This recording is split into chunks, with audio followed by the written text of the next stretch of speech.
உண்மையிலேயே வார்த்தையே இல்லைங்க. ரொம்ப ரொம்ப அதிர்ச்சியா இருக்கு. காலையில இருந்து ரொம்ப அப்செட்டா இருக்கும். அதாவது உண்மையான ஒரு ஆர்டிஸ்ட்னா இவர் மாதிரி இருக்கணும். ரொம்ப கமிட்டடா இருப்பாரு. வில் பி ஆன் டைம், செட்டுக்கு ஆன் டைம்க்கு வந்துருவாரு. எல்லாருக்கும் ரொம்ப ஹெல்ப்ஃபுல்லா இருப்பாரு. ஹெல்ப்னா உடனே யோசிக்காம அடுத்த செகண்ட் செய்யக்கூடியவர்னா விஜயகாந்த் அவர்கள் தான். அந்த மாதிரி பல விஷயங்கள் சொல்லிட்டே போலாம். வண்டர்ஃபுல் அட்மினிஸ்ட்ரேட்டர் அவர். அந்த மாதிரி என்ன சொல்றது, இவர் இப்பதான் உடம்பு சரியில்லாம இருந்து வீட்டுக்கு வந்திருக்காருன்னு நினைக்கும் போது ரொம்ப நிம்மதியா இருந்துச்சு. ஆனா இவ்வளவு சீக்கிரம் இந்த ஒரு அதிர்ச்சியான தகவலை கேட்ப நான் சுத்தமா எதிர்பார்க்கல. ரொம்ப வருத்தமா இருக்கு, அதிர்ச்சியா இருக்கு. இந்த இண்டஸ்ட்ரிக்கு இது ஒரு பெரிய லாஸ். சொல்றதுக்கு வார்த்தைகளே இல்லை.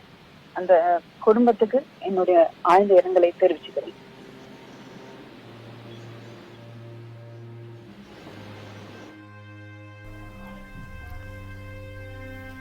மேம், நீங்க அவர் கூட நடிக்கும் பொழுது அவர் உங்களுடன் உரையாடல், அவருடைய பேச்சு, அவருடைய பழக்க வழக்கங்கள், நல்ல அரசியல்வாதி, அதையும் தாண்டி ஒரு மாமனிதன் எல்லோரும் சொல்லக்கூடிய வகையில இதை நீங்க எப்படி பாக்குறீங்க? உங்களுடைய அந்த சந்திப்பு எப்படியாக இருந்திருக்கு மேம் படப்பிடிப்பு தளத்துல? சின்ன கவுண்டர் எனக்கு 3வது படம். நான் நடிச்ச முதல் பெரிய ஹீரோ அவர். அதனால முதல்ல போய் இன்ட்ரடியூஸ் ஆகிற வரைக்கும் கொஞ்சம் பயமாவே இருந்துச்சு. ஆனா ரொம்ப இயல்பாக பழகக்கூடிய மனிதர். ரொம்ப ஜோவியலா பழகுவார். என்கிட்ட மட்டும் இல்ல, செட்ல எல்லார்கிட்டையும், லைட்ஸ்மேன்ல இருந்து அத்தனை பேருக்கு ரொம்ப சகஜமா பழகுவாரு. எல்லாருக்கும் சமமான ட்ரீட்மெண்ட் இருக்கணும்னு ரொம்ப சொல்லிக்கிட்டே இருப்பாரு. அண்ட் அதே மாதிரி ஷூட்டிங்ல சின்ன சின்ன விஷயங்களுக்கெல்லாம் கூட நிறைய டிப்ஸும் கொடுப்பாரு.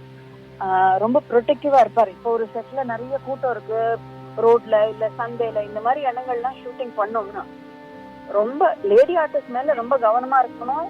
லைட் மேல இருந்து எல்லாருக்கும் இன்ஸ்ட்ரக்ட் பண்ணுவார், யாரையும் கிட்ட நெருங்க விடாத, எல்லாரும் பத்திரமா கூட்டிட்டு போய் விடணும்னு. முதல்ல லேடி ஆர்டிஸ்ட் தான் முதல்ல சேஃபா அந்த லொகேஷன்ல இருந்து கிளம்பி போறாங்க அப்படின்னு எல்லாம் பாத்துக்குவாரு. அதே மாதிரி சின்ன கவுண்டரும் சரி, சக்கரை தேவன் படத்துலயும் சரி, ரொம்ப மறக்க முடியாத அனுபவங்கள். அதாவது என்ன சொல்றது, எனக்கு புறா இதெல்லாம் கொஞ்சம் தூக்கி எல்லாம் பழக்கம் கிடையாது. அதெல்லாம் கூப்பிட்டு வச்சு பழக்கி அவரே ரொம்ப ஃப்ரெண்ட்லியா ஹேண்டில் பண்ணுவாரு. ஹலோ, உங்களுடைய அஞ்சலி எங்கள் தொலைபேசி வாயிலாம பகிர்ந்தமைக்கு மிக்க நன்றி மேம்.